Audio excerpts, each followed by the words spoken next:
ഈശോയിൽ ഏറെ സ്നേഹമുള്ളവരെ, ഒരു ശുഭദിനം ആശംസിക്കുന്നു. പ്രിയപ്പെട്ടവരെ, കുത്തുവാക്കുകൾ കേട്ട് വേദനിക്കുന്ന അനേകർ സമൂഹത്തിലുണ്ട്. പലപ്പോഴും കൗൺസിലിംഗ് വേദിയിൽ ഇങ്ങനെയുള്ള വ്യക്തികളെ ദൈവം സുഖപ്പെടുത്തുന്നതും കണ്ടിട്ടുണ്ട്. വിശുദ്ധരുടെ ജീവിതത്തിലും ഇങ്ങനെ ഒത്തിരി കുത്തുവാക്കുകൾ കേട്ടവരുണ്ട്. ജോസഫ് കുപ്പർത്തീനോ എന്ന വലിയ വിശുദ്ധനെ വിളിച്ചിരുന്നത് വാപൊളിയനെന്നും മണ്ടനെന്നുമാണ്. ഡോൺ ബോസ്കോയെ വിളിച്ചിരുന്നു കന്നുകാലിപ്പയ്യൻ.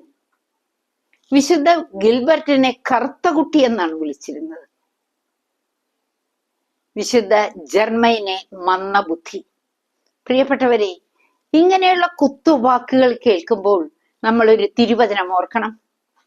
സങ്കീർത്തനം 18:28. അങ്ങ് എന്റെ ദീപം കൊളുത്തുന്നു, എന്റെ ദൈവമായ കർത്താവ് എന്റെ അന്ധകാരം അകറ്റുന്നു.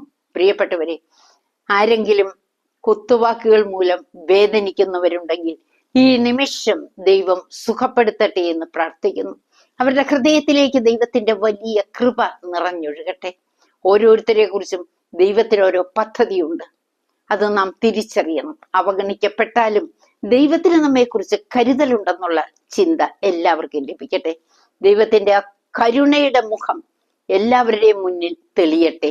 പിതാവിന്റെയും പുത്രന്റെയും പരിശുദ്ധാത്മാവിന്റെയും നാമത്തിൽ ആമേൻ.